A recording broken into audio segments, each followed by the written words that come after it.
again, vlog time again, and summer again apparently. So after what was a relatively cold, dark couple of days, feeling decidedly autumnal, it's now back to being beautiful, warm and sunny. I don't think it's like this everywhere. I think we're just fortunate where we are here on the Moray Firth, and most particularly just to the west of Findochty, otherwise written down as Findochty, but Findochty as it's known locally. And it's flat calm, there's barely a breath of wind. It's everything I should dislike, but I just felt like coming out and getting some pictures, going for a walk, stretching the legs, and flying the drone. It's good for drone flying today. The other day was a little hairy. It was just a bit scary because of the wind. But I'm just going to wander around this little stretch of coastline, which I have, in all fairness, vlogged before, but I like it here, and I wanted to vlog, so I'm going to vlog here. So I'm going to go for a wander that way, along the coast, and see if we can find, I don't know, something to photograph. In some regards, I'm probably not even bothered if I manage to get a photograph today, but I need to do something from a point of view of vlog. So, yeah, just going to wander and enjoy being out and about, and I'll take you along the shore and see what we can find. All right, see you in a bit.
Okay, I got me a composition. It's pretty cool actually. You should have seen it in the B-roll just a minute ago from up top. I've come down, I've scrambled down the rocks, and I've got this, I'll show you. There we are. You can see this bit here as the waves pull back into the sea. It's better there, isn't it? As the waves pull back into the sea, it really makes a lovely shape in the water. So, this is my composition, but the hard part is dealing with the contrast and the light. So, I snapped off a couple of shots already just to test. I first of all stuck on the 6-stop filter. I've got on both grads, the 0.9 soft, sorry, the 0.9 hard and the 1.2 medium. I tried with the 6-stop, and it was giving me a 5-second exposure, which was a little too long for the waves. They're kind of, the motion of the waves was over by that time, so I was getting some unnecessary shutter time there. So I've switched over to the 3-stop filter, but I've had to reduce the ISO to ISO 50. I know that's not native, but it just helps me get a slightly longer shutter speed, and I'm stopped down to f16. So that's compensated, and it's giving me about a 3.5-second exposure now. I think that's right. Sorry, 2.5-second exposure, which appears to be just right for the waves. And every now and then a really great big swell comes in, and it just, the first time it does it, there's enough water, it doesn't clip the highlights at all. But the second time it does it, there's a bit too much white water and it's really clipping out the highlights. But I've already got the shot in the bag, and I'm pretty happy with it actually. It's a nice composition with this foreground interest. There's a bit of cloud around off in the distance, which is good, and you know, the nice little curved cove there. So you know, there's a little bit of interest in the scene that is okay. I wasn't expecting to find. It would be better if the lighting was a little bit less harsh. Hang on a minute. Let's get it. I had to grab my shutter release. Let's try now. This will be a good one. Just enough white water to create some movement. That's all we want.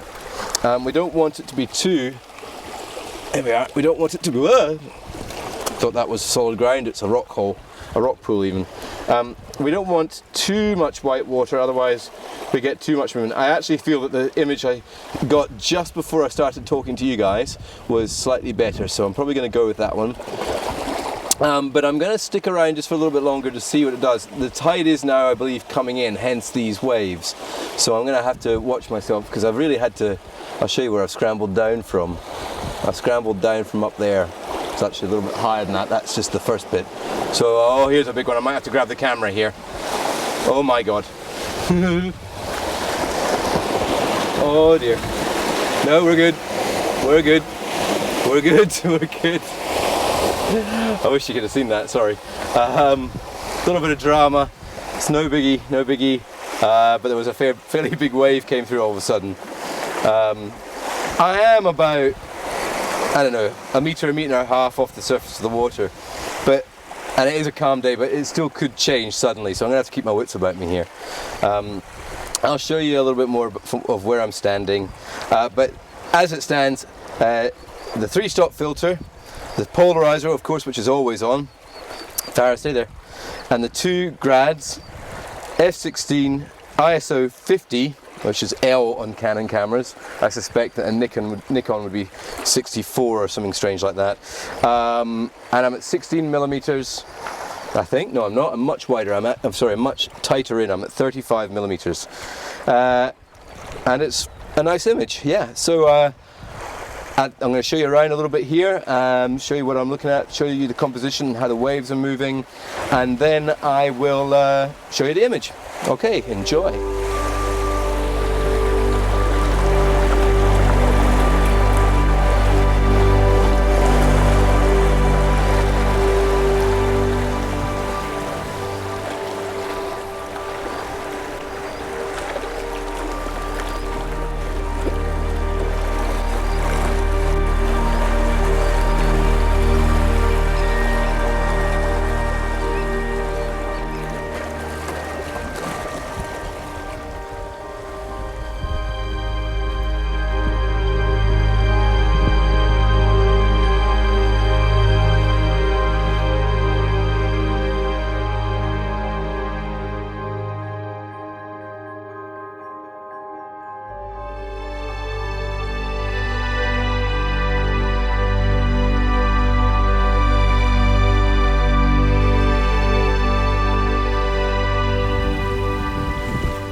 So I've found another composition, much more simple this one. There's a little rock here, I'll show you all this in a second.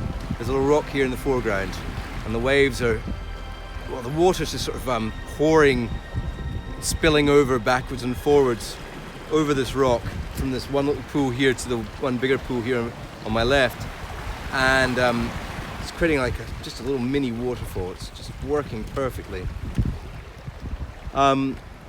But really simple really simple composition again. Just looking out to sea this time. Slightly different settings. 2 seconds, f11 ISO 100. Just 1 grad on the front, just the medium. 1.2 because there's not much out there but blue sky, small amount of cloud, a boat.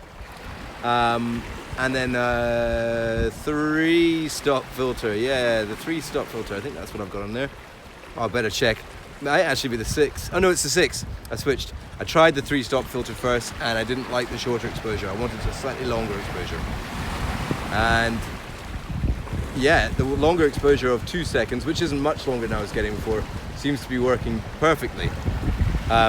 Really happy with this. It's a portrait orientation composition, just because that seemed to work better. It focused the composition more. So yeah, I'll let you have a look. Hang on a second. Perfect timing. So there you go. This is the composition. You can see where the camera is, obviously, and you can see the water rushing backwards and forwards. And I'm going to click the shutter now. So we get a little bit of that white water spilling back over to the right. And you can see, looking out to see there's not much happening. So it's a nice little simple composition, which I think works. Well, we hope it's going to work, and we'll see when we get it into the computer later on. Okay, I'm going to go for another wander and see if there's anything else to be had. I've actually just thought of something that I've been meaning to mention in a vlog for some time, and it's to do with exposure and length of time that shutter should be open when you're photographing waves. I spot meter everything, so I tend to also keep an eye on the histogram on a regular basis, and what you'll find is that when you're metering and you're pointing at the water, quite often it's going to be dark, the water, and your metering is going to feel that you need to increase your exposure. But when the waves break, there's an awful lot of bright white, and that changes your exposure, it changes your metering, I should say. So you need to adapt your exposure appropriately as well. 9 times out of 10, you're going to need to underexpose by at least, I don't know, 2/3 of a stop, maybe a full stop under, to compensate for the bright white water that gets made from the waves. So it's just a really useful but important tip, I think. Something I always kept in mind ever since I heard Patrick Ong doing a live video with a workshop with clients in Iceland, and they were having to compensate for the waves breaking on the black sand beach, and he always said to underexpose because of the waves creating that white water. So yeah, a neat tip, and certainly one that's you can easily make a mistake of. Sorry, I just got distracted. There's 2 seals just not far away from me, and they're watching me. I love the seals. Anyway, white water, lower exposure, good tip. Okay, let's see if I can get you in on the seals.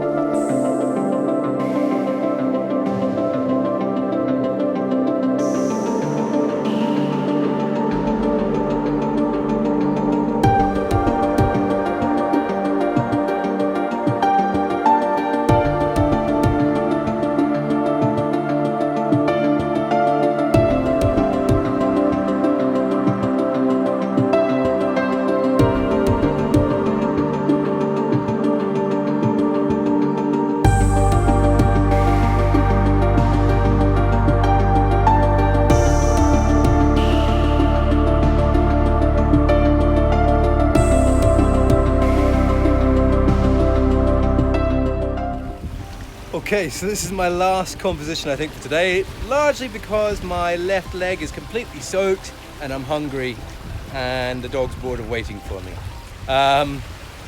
It's a really good composition, and I think it's an exciting one because the waves are coming in so close, as you can see by the footage I've just shown you probably, or maybe I'm about to show you. I'll figure it out in the editing process. But so my camera's had a good soaking, and I had to use a microfiber towel to keep the major waves off of it, kind of like revealing something like a magician or an old-fashioned camera with the hood.